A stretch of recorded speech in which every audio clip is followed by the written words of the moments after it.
historias, por supuesto, hay que mostrar las personas que ayuden a los demás.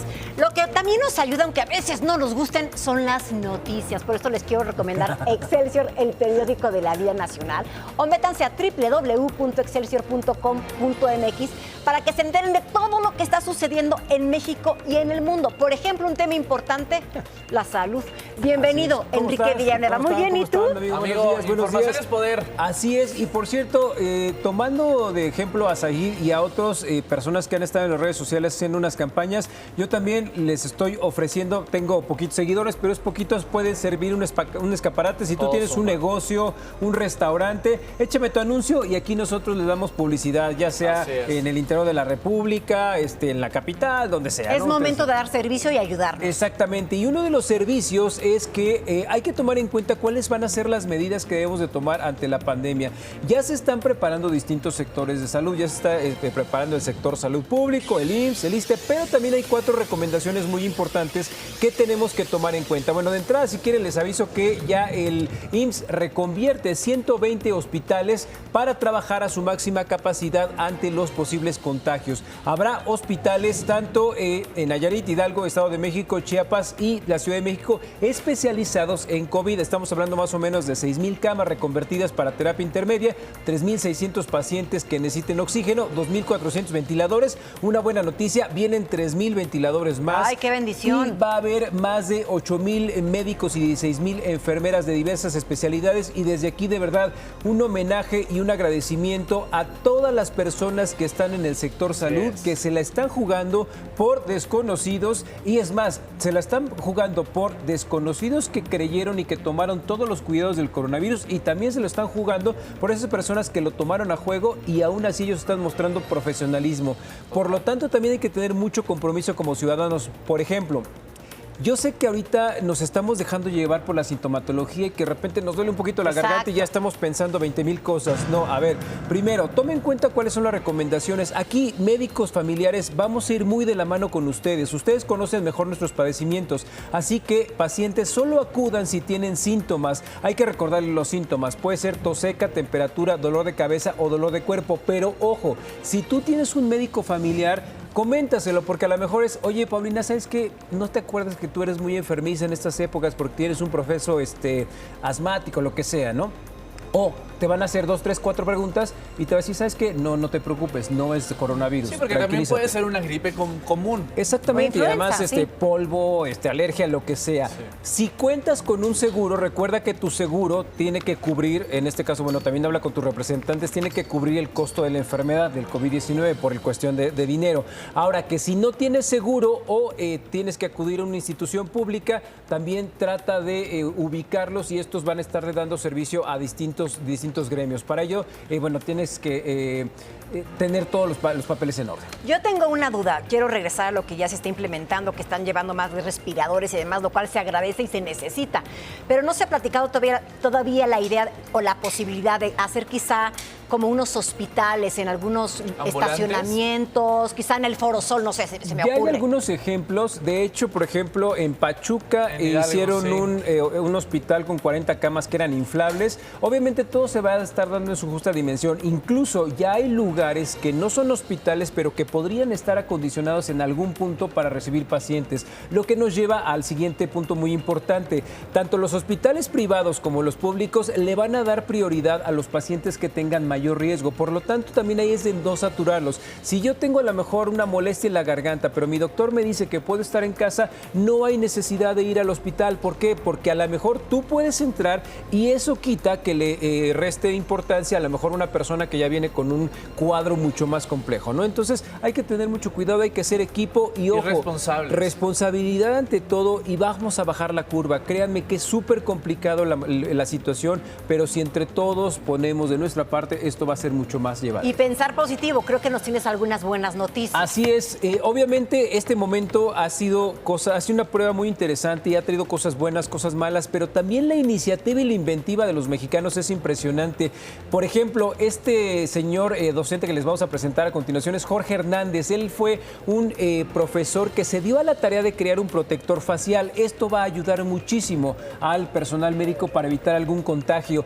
Lo están trabajando en el Tecnológico de México del campus Orizaba en Veracruz, y con tecnología 3D y además con recursos renovables de 2 a 5 horas haces una máscara que te va a facilitar muchísimo el poder tratar con los pacientes, y sobre todo que todos los especialistas de la salud no se vayan a contagiar. Perdóname mi incultura, ¿qué es tecnología 3D? ¿Cómo se hace? Con las impresoras tú ya le das haz de cuenta que marcas los planos, le das a la impresora la orden y de 2 a 5 horas te va a hacer una serie de mascarillas que van a ser mucha ayuda para los médicos, para las enfermeras, para que se las pueden poner en lugar de los cubrebocas, obviamente con una 100% de funcionalidad, y esto va a evitar contagios. Oye, querido, hablando rápido de los cubrebocas, este lunes vamos a tener una mesa súper importante con el doctor Pepe Bandera acerca de este tema, cómo es el uso y quiénes lo deben usar sobre los cubrebocas, para que no se la pierda el lunes aquí en Sale del Sol. Porque no todos los cubrebocas sirven, depende mucho de la tela, de la porosidad, es más, de cómo colocarlos. Yo puedo traer el cubrebocas todo el día,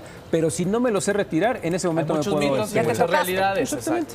Y bueno, otro de los inventos que están increíbles es el que hizo el ingeniero Fernando Avilés, a quien tenemos en la línea, porque él creó una cápsula muy interesante que va justamente a ayudar a los enfermos a poder ser trasladados de un lugar a otro sin el riesgo de contagio.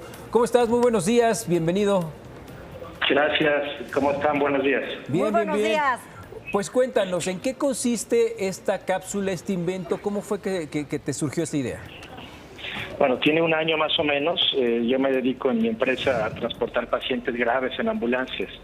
Y teníamos muchos pacientes que transportábamos entonces con tuberculosis y meningitis, que son enfermedades muy infecciosas. Entonces pues empecé a desarrollar alguna mecánica para establecer una barrera física entre el paciente y el paramédico. Por ahí de noviembre ya teníamos un prototipo que funcionaba bien, y simplemente cuando nos enteramos de la emergencia en China, en enero, pues decidí que teníamos que fabricar más para todas nuestras ambulancias. Y también le comenté a colegas de la Asociación de Ambulancias Privadas, y así fue como eventualmente empezamos a fabricar más. Hoy por hoy la línea de producción es automatizada y estamos en ya la etapa industrial para hacerlos disponibles a todo el personal médico que lo pueda requerir. Qué emoción, Fer. Soy Paulina Mercado, te saludo. Y de verdad, primero que nada, muchísimas felicidades. ¿Y ya puede servir esto? O sea, ¿ya se está utilizando? Sí, ya se está utilizando, y para mí es muy agradable mencionar, por ejemplo, hospitales importantes como el INER, que la Secretaría de Marina lo use, la Secretaría de la Defensa. La Cruz Roja tiene ya muchas delegaciones y bueno, la lista sigue con muchos hospitales privados, muchos servicios de ambulancias privadas, tanto aéreas como terrestres. El equipo lo que hace es funcionar con un sistema, un controlador que diseñé, que es para reducir la presión atmosférica en el interior de la cápsula. Entonces eso hace que la cápsula atraiga todo el aire, todo entra pero nada sale, aun si el domo se rompiera, y eso la hace muy segura, por eso es que la están utilizando. Fer, buenos días, te saluda Roberto Carlo. Esta cápsula se va a utilizar para casos de COVID-19 solamente, pero casos graves, ¿verdad? O sea, para transportar pacientes de casa a hospital. Hola, Roberto. Pues no, puede usarse para cualquier caso de sospecha. Es decir, para nosotros, y ante la escasez de pruebas y tiempos de confirmación, pues basta con la sospecha. Simplemente coloquemos el paciente y eso hermetiza el entorno, hace que el personal esté seguro. Así que pues se puede usar en cualquier caso de sospecha, no necesariamente en los casos confirmados. En los casos confirmados se puede usar porque el equipo tiene un puerto especial que permite conectar equipos avanzados de terapia intensiva como ventiladores de paciente, como monitores de signos vitales, carnógrafos, oxígeno. Todo lo que requiere el paciente para su asistencia se pasa a través de una tubería especial, porque tiene el equipo un puerto que hermetiza también con el exterior. Así que puede usarse tanto en pacientes graves como en pacientes simplemente sospechosos. Oye, mi Fer, y bueno, esta pregunta es más del corazón. ¿Qué se siente? ¿Qué se siente poder ayudar a tanta gente, salvar tantas vidas? ¿Tú das más o recibes más? Bueno, nunca he pensado que salvemos vidas. O sea, mi interés es proteger al personal médico. Obviamente, bueno, yo estudié ingeniería biomédica porque tenía esta vocación de asistir al personal médico y a los pacientes, desarrollando y pensando en mecanismos para que los insumos y la tecnología fuera útil para ese fin. Si ahora ha servido circunstancialmente, pues obviamente estoy muy satisfecho, pero se siente más recepción contestando la pregunta, se percibe mucho más agradecimientos al personal, que se sienten con más confianza para trabajar. Oye, Fernando, finalmente, hablas de una cadena de producción. ¿Cuánto tiempo les lleva terminar una de estas cápsulas y cuánto cuesta como para que empecemos a buscar patrocinios o alguien que esté interesado en incluso invertirle, donar algunas a los hospitales? Pues miren, cuando las empecé a hacer, las hacíamos con las manos, es decir, el servidor las construía y hacíamos una por una, después hicimos 3 por día, después metimos un turno en la noche porque teníamos mucha demanda y hacíamos 6 por día. Actualmente fabricamos en la línea de producción aproximadamente 250 por semana y bueno, pues se ha convertido en una especie de industria, ¿no? Donde tenemos ahora una gran maquiladora para hacer los domos y un taller electrónico robotizado para fabricar los controladores y después una zona de pruebas y una zona de empaque, es decir, es una línea de producción oficial. Estamos utilizando la experiencia de Arroba Ingeniería. Arroba Ingeniería son amigos de la universidad que tienen una gran fábrica de incubadoras y trabajan muy bien, entonces utilizamos toda su infraestructura. Ahora todas las líneas de fabricación, en lugar de hacer incubadoras, estamos haciendo cápsulas que, bueno, es una especie de incubadora un poquito más grande, para tamaño adulto obviamente, pero funciona bien. Entonces ahora trabajamos pues también en 2 turnos en la noche y seguimos recibiendo solicitudes. Sobre el costo, el equipo cuesta menos de $2,000, es lo que nos cuesta el precio. Perdón, ¿menos de $100? $2,000. Ah, de $2,000. 2,000, sí. Muy bien, pues muchísimas gracias y bueno, seguimos en contacto para que también veamos cómo podemos diversificar a esta empresa para que siga ayudando de mejor manera a los mexicanos. Pues muchas gracias. Obviamente han salido nuevas ideas que nos gustaría eventualmente desarrollar, pero en este momento tenemos que ayudar a los médicos con un producto que está funcionando y espero que les sirva a todos. Así es, muchísimas gracias. Gracias, Fer. Muchísimas felicidades.